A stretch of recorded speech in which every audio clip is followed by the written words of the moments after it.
Have you ever wondered why some women seem to appear in your life at just the right time, in just the right place? It's not chance. When a woman is truly drawn to you, her attention is deliberate. She notices you differently, your timing, your presence, the smallest details. This isn't casual friendliness. It's intentional attraction. Marcus Aurelius once wrote, "The soul becomes dyed with the color of its thoughts." In the same way, a woman's attention becomes dyed with the colors of her emotions. She does not invest energy where there is no spark. If she remembers something you said weeks ago, if her replies come faster, if she shows up where you are, these are not coincidences. They are patterns of interest.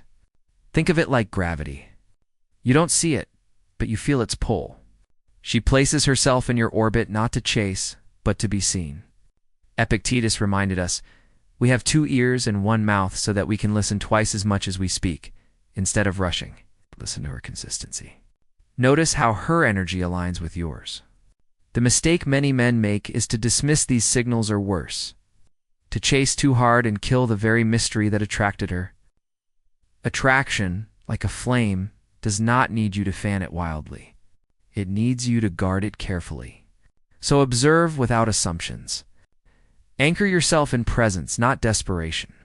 If her attention feels different from the way she treats others, see it for what it is: a silent invitation. She has already chosen you with her presence long before she ever speaks the words. Seneca said, "Luck is what happens when preparation meets opportunity." Her attention is your opportunity. The question is, are you prepared to recognize it? Before a woman says a word, her body often speaks first. And the truth is, her body rarely lies. When she feels drawn to you, her body language becomes the silent language of attraction, unfiltered, instinctive, undeniable. Most human communication is nonverbal. The way she looks at you, the way her body orients toward you, even the way her voice softens, these say more than her words ever could. She might adjust her hair, lean closer, or hold your gaze longer than normal. These are not tactics. They are impulses revealing where her heart leans. Marcus Aurelius wrote, "The soul becomes dyed with the color of its thoughts. Her body is dyed with her feelings." Notice the difference how she treats you compared to others.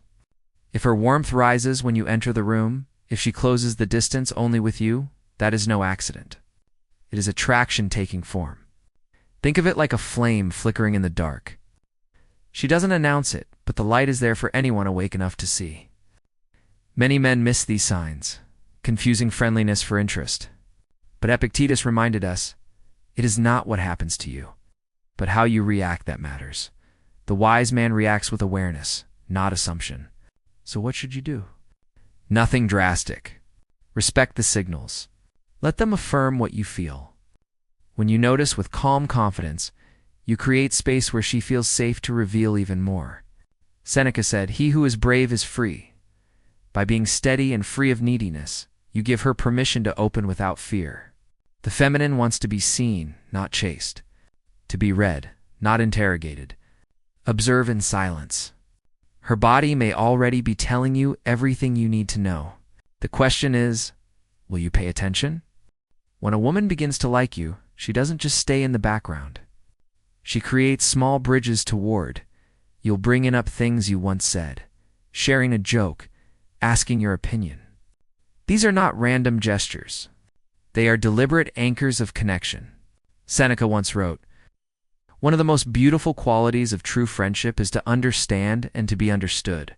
When she remembers your words, when she circles back to your struggles or dreams, she is showing more than memory. She is offering understanding, a quiet form of intimacy. Notice how she starts to share her own world, not just surface details, but glimpses of her fears, her hopes, her deeper thoughts. These are windows, small but intentional." Marcus Aurelius said, "If it is not right, do not do it. If it is not true, do not say it." When she speaks truth about her inner life, she is testing if you can hold it with respect. The danger is when men dismiss these openings or treat them lightly. She will close the door quickly if she feels unseen. Epictetus reminded us, be silent for the most part. or speak only what is necessary and in few words.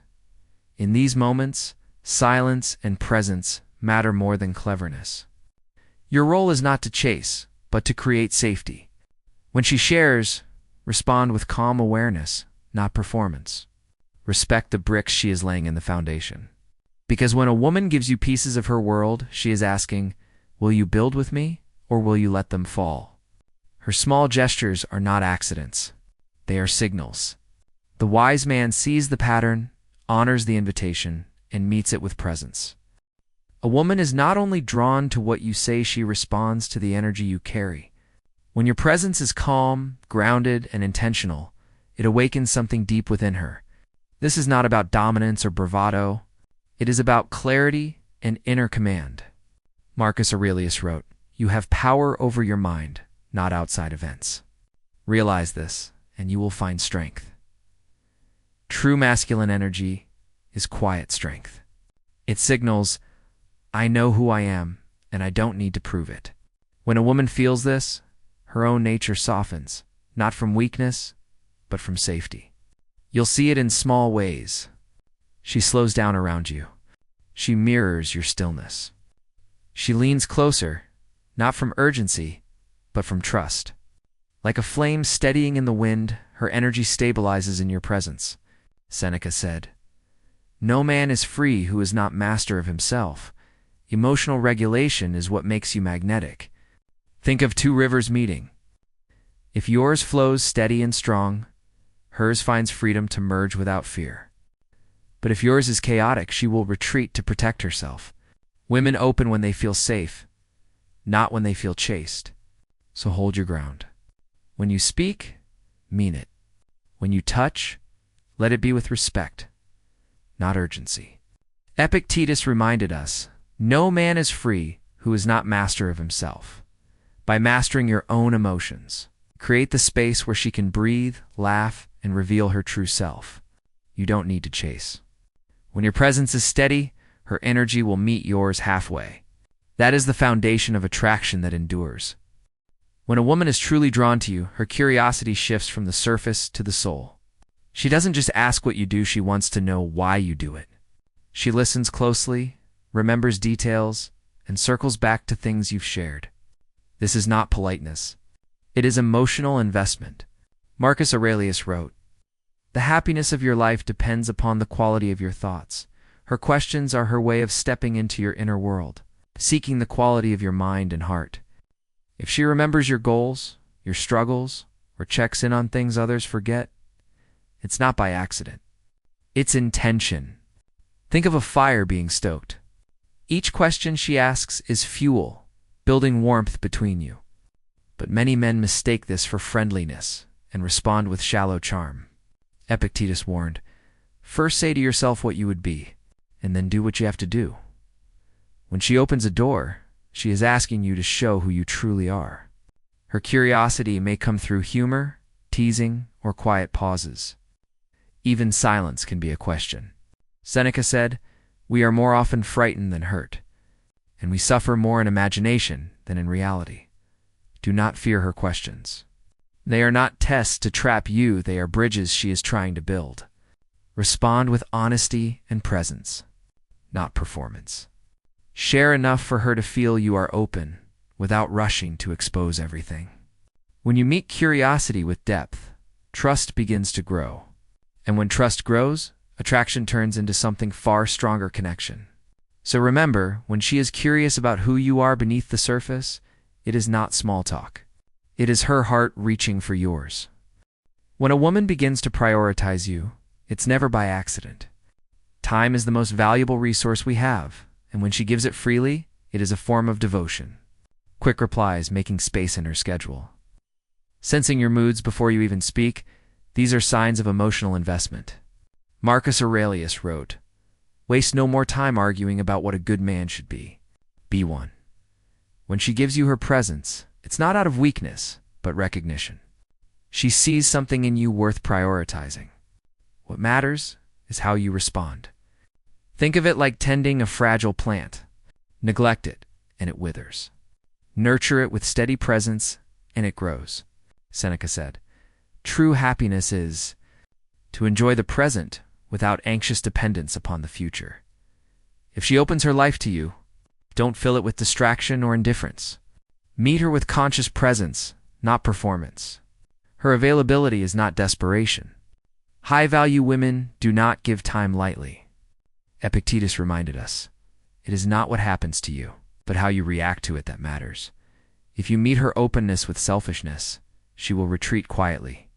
But if you meet it with steadiness, she will trust more deeply. So honor her effort. Show consistency. When she makes you a priority, see it as the gift it is, a silent invitation to be the man she can rely on. In that trust lies the foundation of an unforgettable connection.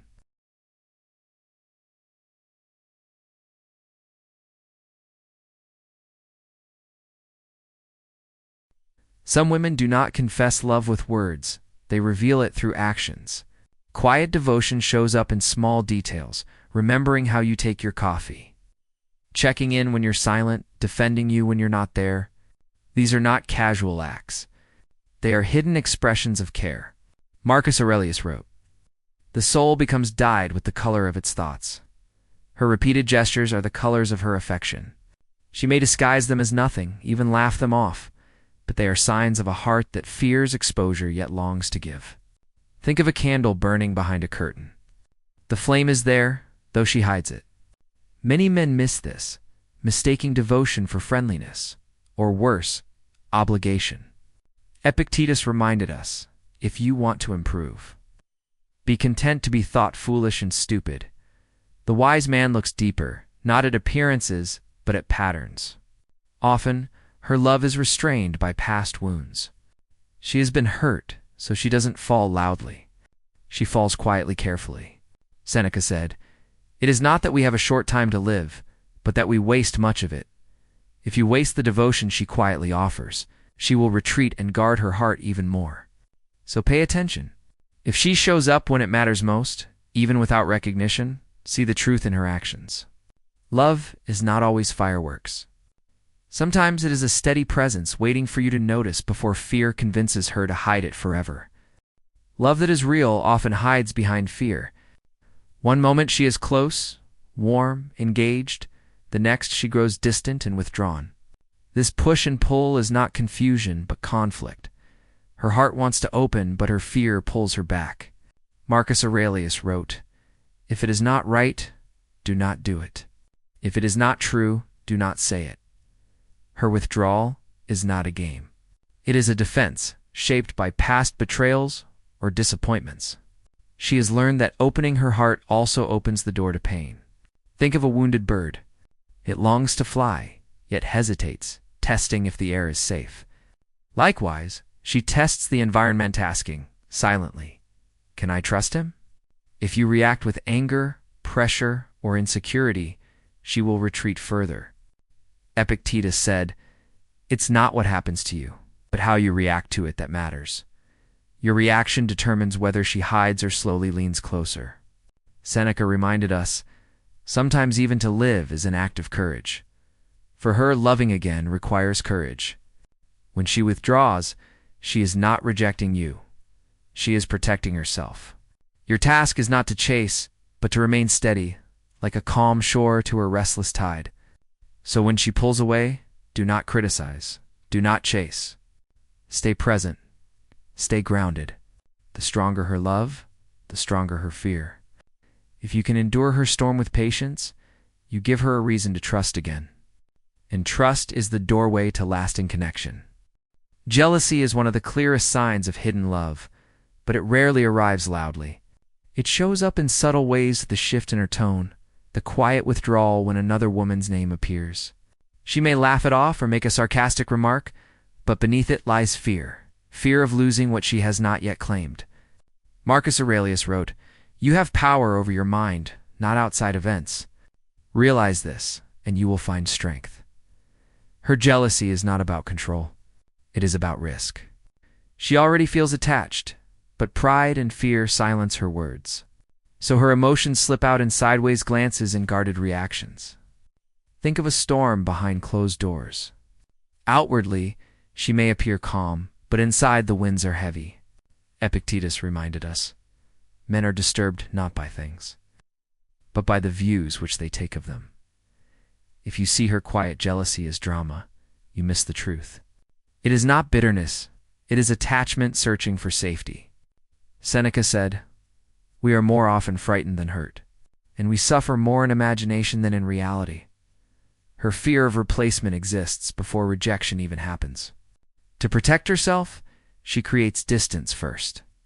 It is not manipulation, it is survival. So when you notice her energy shift, do not dismiss it.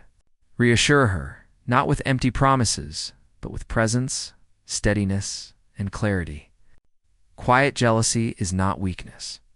It is a clue, and the man who reads it with wisdom will see her hidden care before it fades into silence. When a woman loves but fears exposure, she rarely reveals it all at once. Instead, she opens in fragments small glimpses into her past, her hopes, her hidden wounds. Each piece is not random. It is a quiet test. Can you handle my truth without judgment? Marcus Aurelius wrote, "If someone can show me that what I think or do is not right, I will happily change." In the same way, she watches how you respond. If you laugh off her vulnerability, she will close. If you honor it, she will trust more. Every detail she shares is not just information, it is a bridge. Think of it like climbing a mountain trail. Each step is deliberate. She reveals a little pauses and waits to see if you are steady enough to follow. Epictetus reminded us, "First learn the meaning of what you say, and then speak." When she entrusts you with her story, she wants depth, not performance. Her guardedness is not a lack of love. It is pacing, shaped by past scars. Seneca said, "Difficulties strengthen the mind, as labor does the body." Her caution is the weight she carries from those difficulties. But if you prove steady, she will let go of that weight piece by piece. So listen carefully. Respect the fragments she offers. Each one is an invitation, and if you hold them with patience, they will form a whole. Her love may begin in whispers, but given safety, it becomes the kind of bond that endures beyond words.